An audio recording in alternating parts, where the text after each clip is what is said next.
Hello friend, कैसे हो आप सब। स्वागत करता हूँ मैं अपने यूट्यूब चैनल पर। तो आप सब कैसे हो। आज के करंट अफेयर्स के इस सेशन में आपके लिए काफ़ी सारे मैं इंपॉर्टेंट टॉपिक्स लेकर आया हूँ। तो आशा करता हूँ आपके लिए काफ़ी हेल्पफुल साबित होंगे और आपको पसंद आएंगे। तो देखते हैं आज के इस सेशन में क्या क्या इंपॉर्टेंट टॉपिक हैं जो आपके लिए काफ़ी हेल्पफुल होंगे। चलिए आज के सेशन को बिना देर के स्टार्ट करते हैं। तो चलिए चलते हैं आज के सेशन को स्टार्ट करते हैं और देखते हैं आज के सेशन में क्या कुछ इंपॉर्टेंट टॉपिक्स है और क्या क्या करंट अफेयर्स के इंपॉर्टेंट क्वेश्चंस हैं। तो चलिए आज के सेशन को स्टार्ट करते हैं और देखते हैं अपने पहले क्वेश्चन की तरफ। हमारा पहला क्वेश्चन है, पीएम मोदी को किस देश के सर्वोच्च सम्मान grand cross of the legion of honour से सम्मानित किया गया। तो इसका जवाब है फ्रांस। तो आप सभी को पता है कि पीएम मोदी इस समय फ्रांस के दौरे पर गए हुए थे। तो पीएम मोदी को फ्रांस के सर्वोच्च सम्मान grand cross of the legion of honour से सम्मानित किया गया है। तो फ्रांस के राष्ट्रपति इमानुएल मैक्रों ने प्रधानमंत्री नरेंद्र मोदी को यह सम्मान दिया। तो पीएम मोदी यह सम्मान पाने वाले पहले भारतीय पीएम बन गए हैं। जून 2023 में मिस्र ने अपने सर्वोच्च सम्मान ऑर्डर ऑफ द नाइल से पीएम मोदी को सम्मानित किया था।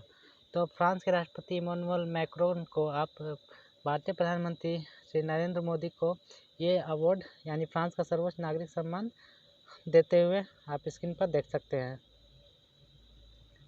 हमारा अगला क्वेश्चन है, एशियन एथलेटिक्स चैंपियनशिप के 100 मीटर हर्डल्स में किस भारतीय ने पहला गोल्ड जीता। तो इसका जवाब है ज्योति यारा जी। तो भारत की धावक ज्योति यारा जी ने एशियन एथलेटिक्स चैंपियनशिप 2023 में 100 मीटर हर्डल्स बाधा दौड़ में भारत का पहला गोल्ड मेडल जीत लिया। तो 23 वर्षीय ज्योति ने 13.09 सेकंड की टाइमिंग के साथ गोल्ड पर कब्जा किया। तो एशियन एथलेटिक्स चैंपियनशिप के इतिहास में इस इवेंट में भारत का यह पहला गोल्ड मेडल है। तो आप ज्योति यारा जी का फोटोग्राफ अपनी स्क्रीन पर देख सकते हैं। हमारा अगला क्वेश्चन है, अपने डेब्यू टेस्ट मैच में ही शतक लगाने वाले 17वें भारतीय कौन बने। तो इसका जवाब है यशस्वी जायसवाल। तो भारत के युवा सलामी बल्लेबाज यशस्वी जायसवाल ने कैरियर के पहले टेस्ट पारी में ही शतक जड़ने वाले तीसरे भारतीय ओपनर बन गए हैं। इससे पहले भारतीय टीम के ओपनर के तौर पर शिखर धवन और पृथ्वी शॉ यह उपलब्धि हासिल कर चुके हैं। इसके साथ ही वह टेस्ट डेब्यू में शतक लगाने वाले 17 भारतीय भी बन गए हैं। टेस्ट डेब्यू पर शतक लगाने वाले पहले भारतीय बल्लेबाज लाला अमरनाथ थे, जिन्होंने 1933 में यह उपलब्धि हासिल की थी। तो आप सभी को पता है कि इस समय भारतीय क्रिकेट टीम वेस्टइंडीज के दौरे पर है, जहां पर पहला टेस्ट भारत ने पारी से जीत लिया है और उसी मैच के पहली पारी में ही यशस्वी जायसवाल ने 171 का स्कोर किया था। भारत ने यह मैच एक पारी और 141 रन से जीत लिया। हमारा अगला क्वेश्चन है, किस बैंक ने गांधीनगर की गिफ्ट सिटी में आईएफएससी बैंक यूनिट का उद्घाटन किया। तो इसका जवाब है बैंक ऑफ इंडिया। तो बैंक ऑफ इंडिया ने आज गांधीनगर की गिफ्ट यानी कि स्पेशल इकोनॉमिक जोन क्षेत्र में अपनी आईएफएससी बैंकिंग यूनिट आईबीयू का उद्घाटन किया। इस अंतर्राष्ट्रीय वित्तीय सेवा बैंकिंग इकाई का उद्घाटन बैंक के एमडी और सीईओ रजनीश कर्नाटक ने किया। इस अवसर पर उन्होंने एनआरआई हेल्प सेंटर का भी उद्घाटन किया। तो बैंक ऑफ इंडिया एक भारतीय सार्वजनिक क्षेत्र की बैंक है जिसकी स्थापना 1906 में की गई थी। तो इस मौके पर आप देख सकते हैं कि उद्घाटन किया गया और उस बैंक ऑफ इंडिया के प्रतिनिधि को आप स्क्रीन पर देख सकते हैं उद्घाटन के मौके पर। हमारा अगला क्वेश्चन है, चंद्रयान 3 मिशन लॉन्च कर दिया गया। तो इस मिशन के प्रोजेक्ट डायरेक्टर कौन है। इसका जवाब है पी वीरमुथुवेल।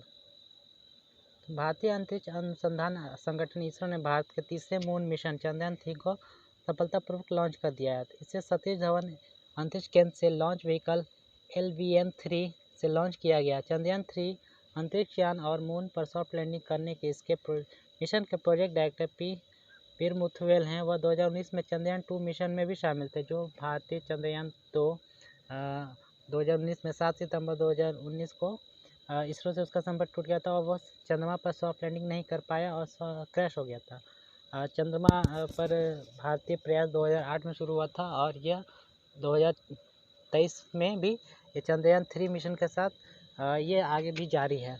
और भारत का जो चंद्रयान 3 है वो 23 से 24 अगस्त को शाम को चंद्रमा पर सॉफ्ट लैंडिंग का प्रयास करेगा। हमारा अगला क्वेश्चन है, जस्टिस उज्ज्वल भुइयां के साथ किसने सुप्रीम कोर्ट के न्यायाधीश के रूप में शपथ ली। तो इसका जवाब है SV भट्टी। तो जस्टिस उज्ज्वल भुइयां और एस.पी. भट्टी ने सोमवार को सुप्रीम कोर्ट के न्यायाधीश के रूप में शपथ ली।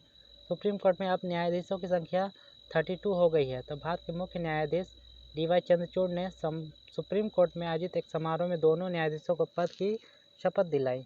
तो न्यायमूर्ति भुइयां तेलंगाना उच्च न्यायालय के मुख्य न्यायाधीश के रूप में कार्यरत थे, जबकि न्यायमूर्ति भट्टी केरल उच्च न्यायालय के मुख्य न्यायाधीश थे। तो भारत के चीफ जस्टिस डी.वाई. चंद्रचूड़ दोनों न्यायाधीशों को शपथ दिलाते हुए आप अपने स्क्रीन के दाहिनी तरफ देख सकते हैं। हमारा अगला क्वेश्चन है, कॉमनवेल्थ वेटलिफ्टिंग चैंपियनशिप 2023 में पुरुषों के 61 किलोग्राम कैटेगरी में किस खिलाड़ी ने गोल्ड मेडल जीत लिया? तो इसका जवाब है शुभम तोडकर। तो भारत के शुभम तोडकर और पोपी हजारिका ने क्रमशः पुरुषों के 61 किलोग्राम और महिलाओं का 59 किलोग्राम में स्वर्ण पदक जीता। वहीं टी माधवन ने पुरुषों की 67 किग्रा स्पर्धा में रजत पदक जीता। इन 3 पदों के साथ भारत सीनियर वर्ग में भारत के कुल 8 पदों की संख्या 8 हो गई है। हमारा अगला क्वेश्चन, विदेश मंत्री एस जयशंकर ने आगामी राज्यसभा चुनाव के लिए किस राज्य से नामांकन किया? तो इसका जवाब है गुजरात। तो विदेश मंत्री एस जयशंकर ने आगामी राज्यसभा चुनाव के लिए गुजरात के गांधीनगर में अपना नामांकन पत्र दाखिल किया। वह भारत निर्वाचन आयोग ने हाल ही में गोवा, गुजरात और पश्चिम बंगाल की 10 राज्यसभा सीटों पर 24 जुलाई को होने वाले चुनाव के कार्यक्रम की भी घोषणा की थी। इन राज्यों से 10 सदस्य जुलाई और अगस्त में रिटायर हो रहे हैं। तो राज्यसभा की रिक्त सीटों के लिए नामांकन दाखिल करने की आखिरी तारीख 13 जुलाई थी। वोटों की गिनती 24 जुलाई को की जाएगी। आप सभी पता है इस समय भारत के विदेश मंत्री एस जयशंकर ही हैं। हमारा अगला क्वेश्चन है, इंडियन प्रीमियर लीग के सबसे मूल्यवान फ्रेंचाइजी कौन है? तो इसके जवाब है चेन्नई सुपर किंग्स। तो इंडियन प्रीमियर लीग का स्टैंड अलोन ब्रांड वैल्यू बढ़कर अब 3.2 बिलियन अमेरिकी डॉलर हो गया, जो 2022 में 1.8 बिलियन अमेरिकी डॉलर से 80% अधिक है। तो वैश्विक निवेश बैंक होलियन लोकी ने अपने IPL ब्रांड वैल्यूएशन स्टडी 2023 में इस बात की पुष्टि की है। तो वर्तमान IPL चैंपियन 2023 की यानी कि चेन्नई सुपर किंग की ब्रांड वैल्यू अन्य IPL टीमों की तुलना में सर्वाधिक है। CSK 212 मिलियन डॉलर की ब्रांड वैल्यू के साथ लिस्ट में टॉप पर है। इसके साथ ही इसके बाद RCB और MI का स्थान है।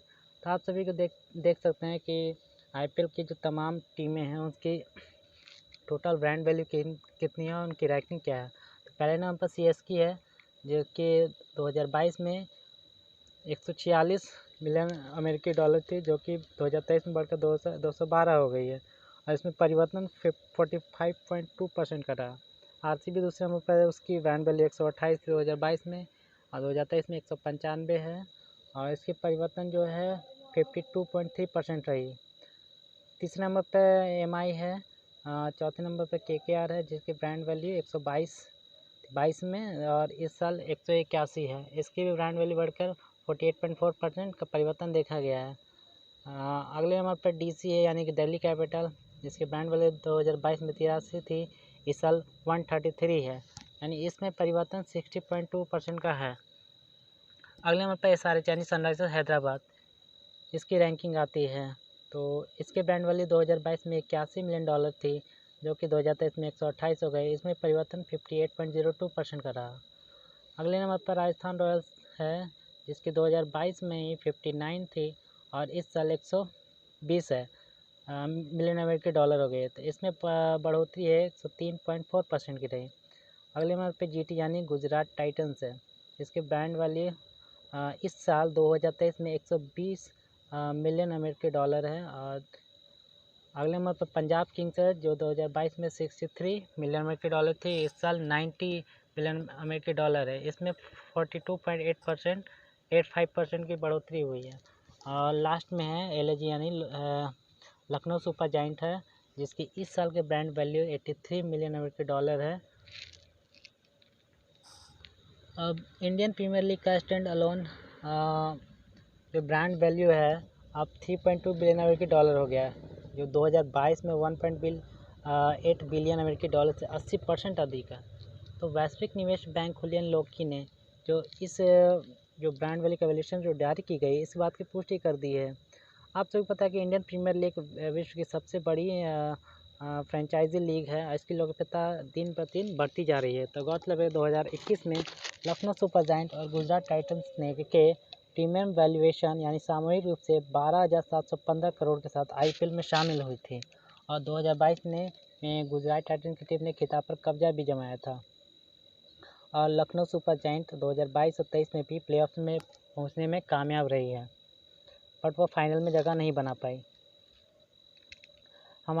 तो आईपीएल क्रिकेट की सबसे कमाऊ लीग है ये। इंडियन प्रीमियर लीग के मीडिया राइट्स की वैल्यू भी पिछले साल की तुलना में तेज़ी से बढ़ी है। तो मीडिया राइट्स का मूल्य पिछले साल 3 गुना बढ़कर 48,390 करोड़ हो गया है। एक नए आईपीएल ब्रांड मूल्यवान स्टडी में लीग के ब्रांड में पिछले वर्ष की तुलना में 80% यानी $3.2 बिलियन की भारी वृद्धि होने का अनुमान लगाया गया है। आईपीएल क्रिकेट की सबसे कमाऊ लीग बनती जा रही है, तो तेज़ी से बढ़ रही है इसकी ब्रांड वैल्यू। तो बायोकॉम 18 और डिज्नी स्टार के साथ 2023 से 27 के लिए मीडिया राइट डील के बाद आईपीएल का व्यावसायिक मूल्य $15.4 बिलियन हो गया है, जो 2022 में $8.5 बिलियन से 80% अधिक है। तो जब प्रति मैच के आधार पर आईपीएल के प्रसारण शुल्क की तुलना दुनिया के अन्य पेशेवर लीगों से की जाती है, तो आईपीएल नेशनल बास्केटबॉल एसोसिएशन यानी कि एनबीए, इंग्लिश प्रीमियर लीग यानी ईपीएल और बुंडेसलीगा से काफ़ी आगे हैं। तो सीएसके के ब्रांड वैल्यूएशन जो है सबसे अधिक है। तो हुलियान लोकी की रिपोर्ट के अनुसार वर्तमान IPL champion Chennai super king की ब्रांड वैल्यू अन्य आईपीएल टीमों की तुलना में सर्वाधिक है। सीएसके $212 बिलियन की ब्रांड वैल्यूएशन के साथ लिस्ट में टॉप पर है। इसके बाद सीएसके और पंजाब किंग्स की ब्रांड वैल्यू के बीच $90 मिलियन का भारी अंतर है। एमएस धोनी की बदौलत सीएसके को अपनी जीतने की क्षमता और ब्रांड रिकॉल के कारण प्रीमियम मिलता है। देश के प्रायोजक टीमों को रैंक करते हैं, जिससे टीमों के सही ब्रांड वैल्यूएशन का पता चलता है। अब विराट की आरसीबी है इस मामले में दूसरे नंबर पर है। तो रॉयल चैलेंजर बेंगलोर भले ही अभी तक एक भी आईपीएल टाइटल नहीं जीत पाई हो, लेकिन इसकी ब्रांड वैल्यू भी लगातार बढ़ती जा रही है। रॉयल चैलेंजर बेंगलोर $195 बिलियन की ब्रांड वैल्यू के साथ लिस्ट में दूसरे स्थान पर है। तो रॉयल चैलेंजर बेंगलोर की ब्रांड वैल्यू में 52.3% की वृद्धि हुई है। अब मुंबई इंडियंस भी इस मामले में पीछे नहीं है, वो तीसरे नंबर पर है। तो 5 बार के आईपीएल चैंपियन मुंबई इंडियंस इस लिस्ट में तीसरे स्थान पर है। तो एमआई के ब्रांड वैल्यू में 34.8% की वृद्धि दर्ज की गई है।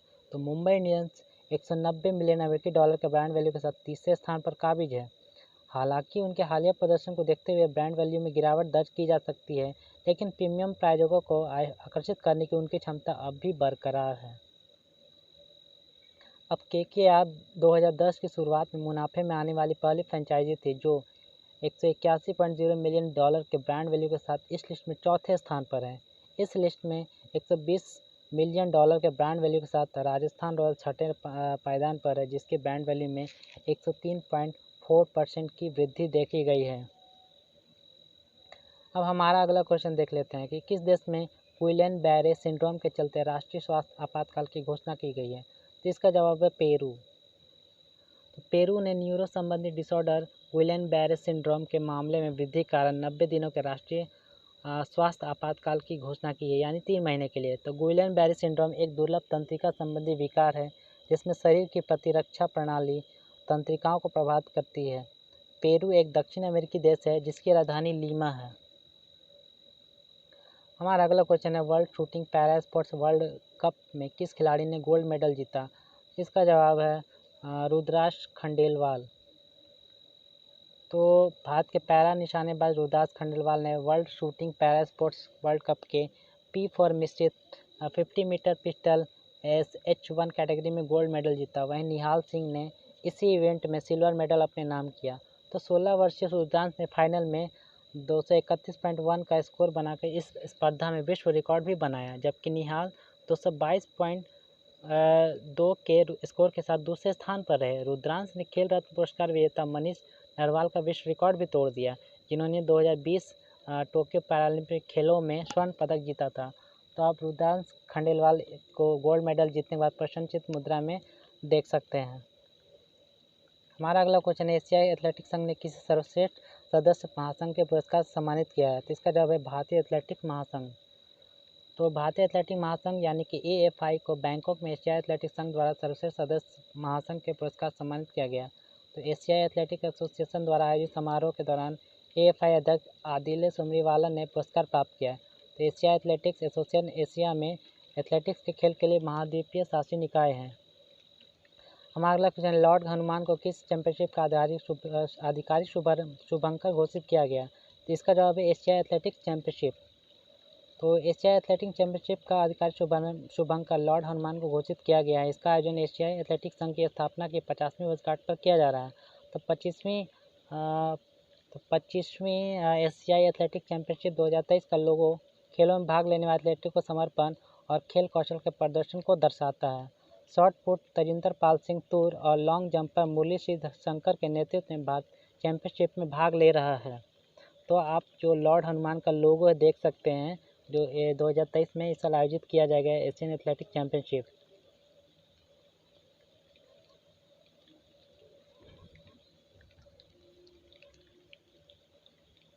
तो हमारा अगला क्वेश्चन है, भारत ने किस देश के साथ रुपये में द्विपक्षीय व्यापार की शुरुआत की है? तो इसका जवाब बांग्लादेश, जो कि भारत का एक पड़ोसी देश भी है। तो भारत और बांग्लादेश ने रुपये में द्विपक्षीय व्यापार शुरू कर दिया है। इसकी शुरुआत ढाका में बांग्लादेश बैंक और भारतीय उच्चायुक्त द्वारा संयुक्त रूप से आयोजित एक कार्यक्रम में की गई। तो ढाका में भारतीय उच्चायुक्त प्रणय वर्मा ने कहा कि भारत और बांग्लादेश अमेरिकी डॉलर में सामान्य लेन देन पद्धति के साथ साथ भारतीय रुपये में व्यापार करेंगे। तो बांग्लादेश दक्षिण एशिया में भारत का सबसे बड़ा बिजनेस पार्टनर है और भारत एशिया में बांग्लादेश का दूसरा सबसे बड़ा बिजनेस पार्टनर है। तो आप सभी पता था कि भारत के प्रधानमंत्री नरेंद्र मोदी हैं और उनके समकक्ष श्रीमती शेख हसीना है और बांग्लादेश की राजधानी आप सभी को पता है कि ढाका है। तो फ्रेंड, आज की वीडियो में इतना ही। आप सभी को आज का वीडियो कैसा लगा आप मुझे कमेंट करके बता सकते हैं। आशा करता हूँ आज का वीडियो आपको काफ़ी पसंद आए होंगे और ये भी आशा करता हूँ कि आपके लिए काफ़ी हेल्पफुल होंगे। तो इसी उम्मीद के साथ मिलते हैं आपसे नेक्स्ट वीडियो में ताज़ा कंटेंट के साथ। तब तक के लिए धन्यवाद। इसी के साथ मुझे सपोर्ट करने और देखने के लिए धन्यवाद। मिलते हैं आपसे नेक्स्ट वीडियो में।